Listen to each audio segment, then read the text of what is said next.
going, guys? This is going to be a quick review of my 2022 Toyota Tacoma. I bought it brand new, as I will mention in the video. Army green, 6-speed manual, short box, TRD Sport Premium. Means you get leather seats, or pleather, or whatever the hell that material is. It's dirty. I apologize. Don't at me, bro. Please enjoy the video.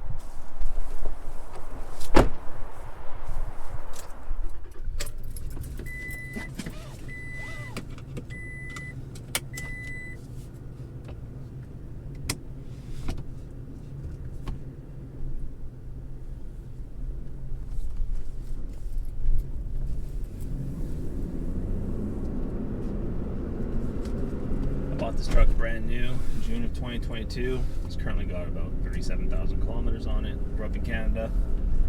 It is fall. Air's getting colder. Thought I would do a quick review of the truck before it gets all ugly outside. In the 2 years that I've had this thing, I mean, it's been great. Super dependable. Minor issues.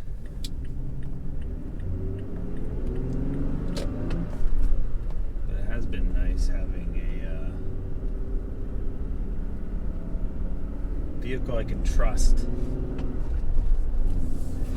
And I know Toyota reliability and hype is all the rage these days, but I do think that this third gen Tacoma, especially in 22, I know that the last model year was 2023, but I do think they have it pretty much figured out.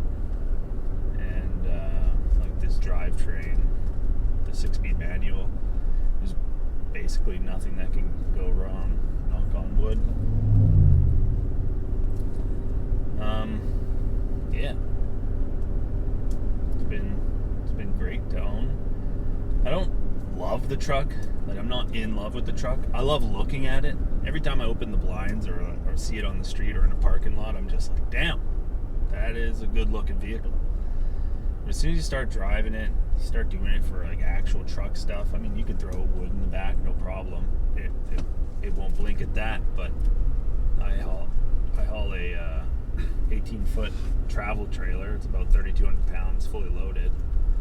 And it does struggle with that. If it's a nice, beautiful day with no wind at all, it's not so much a problem. I can sometimes hit fifth gear on a highway at about 120 kilometers an hour, and it can hold that for 30 seconds. But for the most part, when you're towing, you're in fourth gear, about 3,400 RPM, and it sucks. As soon as you get a gust of wind, it'll take you from 110 kilometers an hour down to 100 in a second, and then you're down to third, sometimes even second, trying to get back up there. So a lot of people say these things tow like amazing, but I have not found that to be true. It is a struggle, but for the amount that I tow with it in a year, I mean, it is good enough. I can hold 100 towing on the highway. I mean, you're not going to set any land speed records, but it's not too bad. I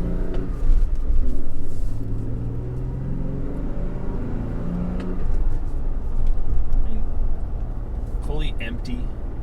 Like, I got nothing in the truck right now, and I'm running on stock tires. It is pretty peppy. I have an OTT tune on it, which didn't like add any power necessarily, but I mean, technically it does, or it says it does. But the main thing that I found that it did was there has always been a bit of like a power dip in between 2,000 and 3,000 RPM. Really noticeable. If you short shifted first up to $3,000 and then pulled second, you are lugging. It really doesn't like that. It likes to be revved out quite high. So that tune got rid of that for the most part. It is quite linear now, and I'll do a little acceleration here.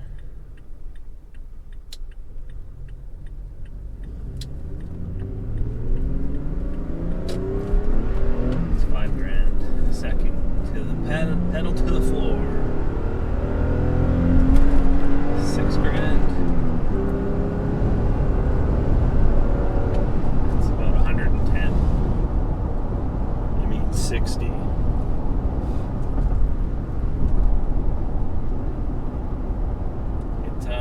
It's not blowing the doors off of anything, but it is peppy enough. Like for city driving, for going to the office and back. It's a fun little truck to have. I can feel this crazy wind right now, blowing me side to side. For longer journeys, like on the highway, it's not bad. One thing I do love about this is like adaptive cruise control. That's like a set it and forget it kind of deal.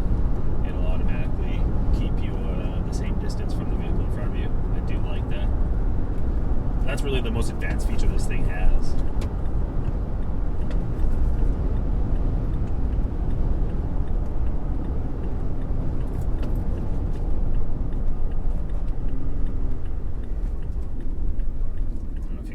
Cab mount squeaking. That has been a common issue. It's on the internet, but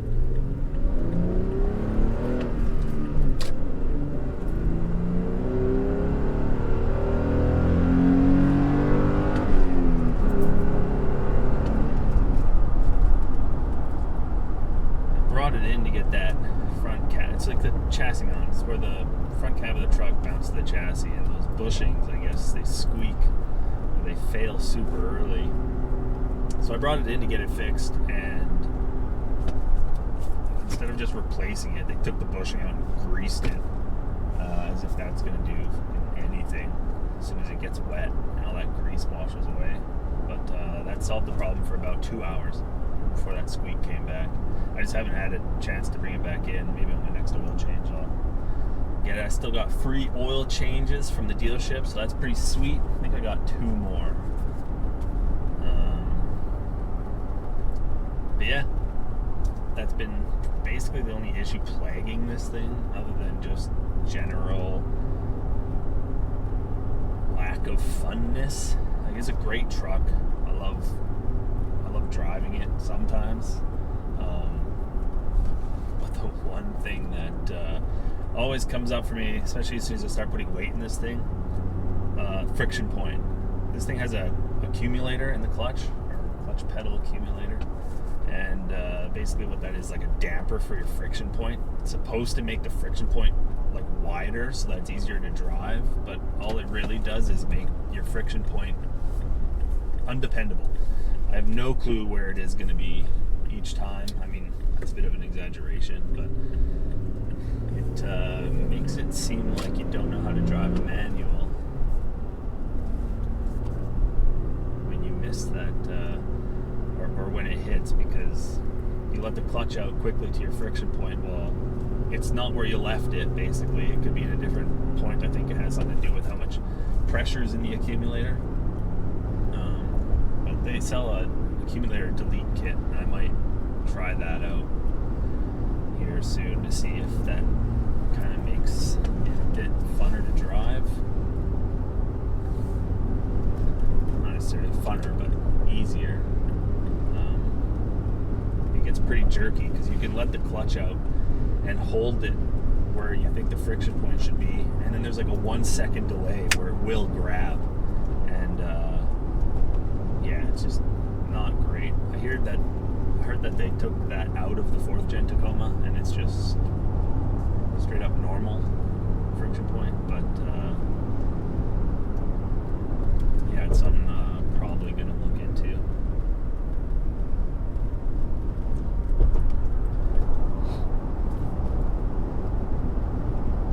Currently this thing's bone stock. I used to have a cold air intake on it, S&B. I'll probably put that back on. I took everything off because I thought I was going to sell the truck, but I'm thinking I might keep it for another year.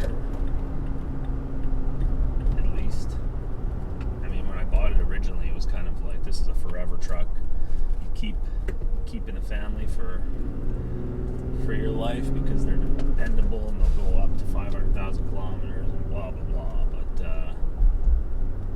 yeah, after owning it for a couple of years, could use more power in my life, and I do miss a V8 Rumble, which you're never gonna get out of a Tacoma.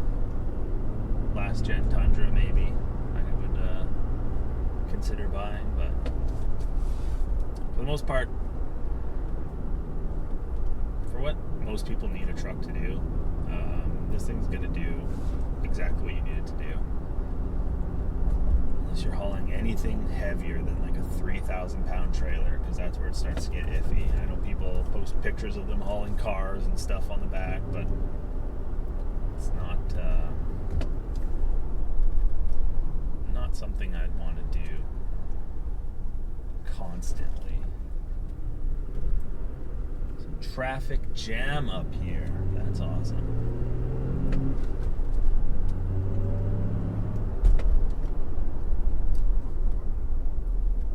Wonder how long this will take to get through.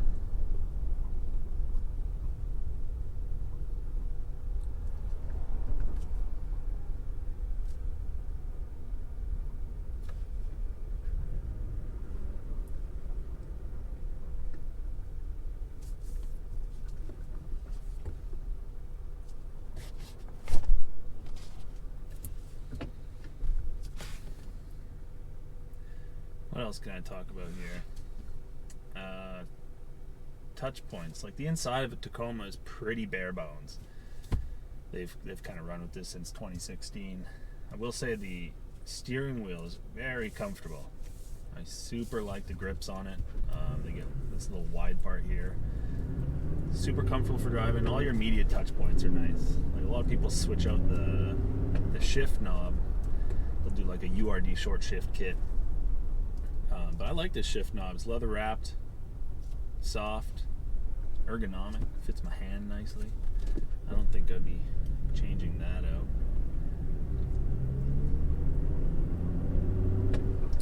Speaking of the shifter, this thing's by no means like a sports car style manual.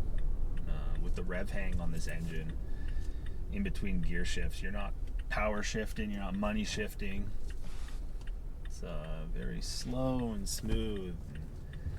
That's kind of how you gotta drive this thing. It does not respond well to like heavily spirited driving. It does not too bad with what we got here. A bit of an accident. Ouch. That sucks.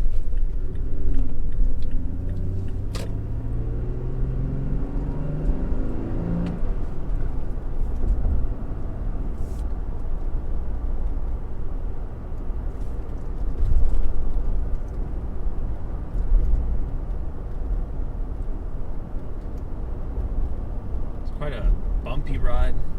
It's not soft by any means. I think they've solved that in the 4th Gen Tacoma, but this leaf spring rear without any weight in it, it gets quite bouncy. Oh, you can hear it there. That's that cab mount. I'm not sure if that shows up in the video or not. Well, I mean, it's a truck. You got to do truck things. I mean, I use it as a daily driver, so I wouldn't mind something more like comfortable suspension-wise, but yeah, finding something to replace it seems to be a bigger task than I thought. You can come up with the longest list of things you hate about your vehicle to justify getting into something else, but at the end of the day, this truck probably will never let me down, and I don't know if you can really put a price on that. Like, I've had 30 vehicles since I started driving, and while this one's probably the least exciting one I've had, it's kind of my favorite. It's just always the same. It doesn't complain. Just does. It's like a, I don't know, I want to say Swiss Army knife, but not really, because if I was was to describe something as Swiss Army knife, it would have a lot of power as well. And short of putting a supercharger on this thing, like a Magnuson, I don't think this thing will ever make power. You know, I put the tune on it, I could put the intake in, I could put an exhaust on it. Maybe that'll give me 10 extra horsepowers, but I don't know if that'll even be noticeable. So I'll probably do that stuff just for the sake of modifying it, because I always mess with my vehicles, but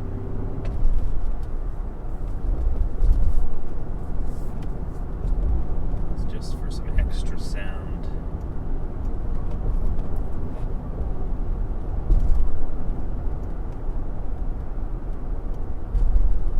Like I was saying, I used to have an S&B intake on this thing, cold air intake. It didn't add any power.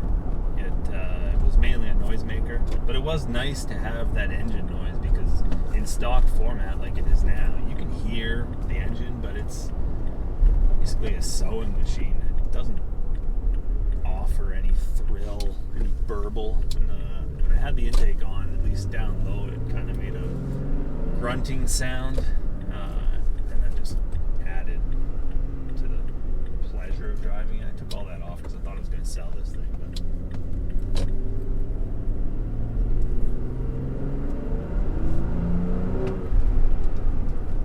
yeah, right at $3,000 there's like a surge of power. Still a bit of a dip between 2 and 3, but having it tuned did change it quite drastically. It also made throttle sensitivity a little bit quicker to react. So off the line, in first gear, it feels like it's super duper peppy. And I know I think the manual has like 430 gears, and I'm not sure what the automatic has, but there is a bit of an advantage there in first gear for getting off the line.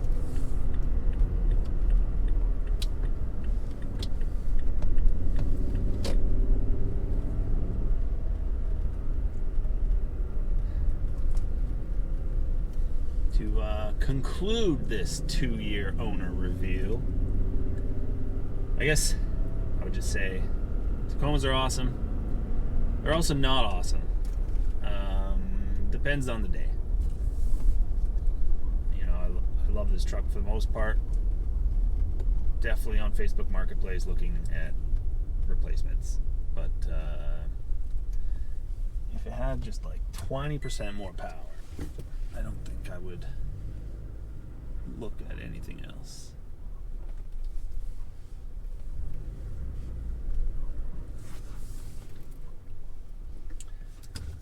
And that's that. Thanks for watching.